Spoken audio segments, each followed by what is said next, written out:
Just when it felt like smartphone technology has hit the performance top, the future slammed open another door. Hey GadInsiders, welcome to your hub of the latest tech news. The Joint Electron Device Engineering Council has officially finalized the UFS 5.0 storage standard, marking a revolutionary leap in flash storage.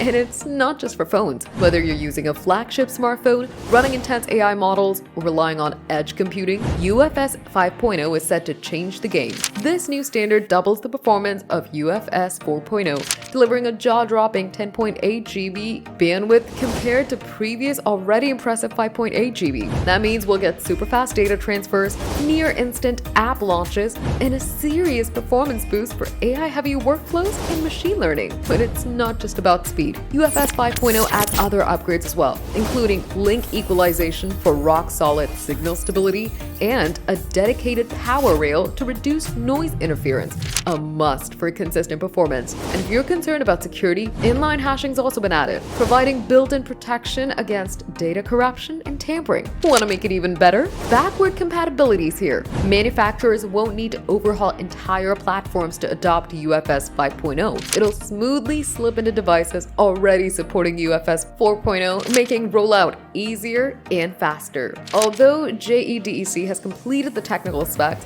there's no exact release date for UFS 5.0 powered devices. Still, industry insiders hint that smartphones having this next-gen storage could start appearing by late 2025. In a world where milliseconds matter and AI keeps pushing hardware to its limits, UFS 5.0 is an upgrade we didn't thought we needed. Are you impressed by the new UFS 5.0? Drop your thoughts in the comments, give the video a thumbs up, subscribe to GadInsider, and don't forget to hit the bell icon so you never miss any tech update.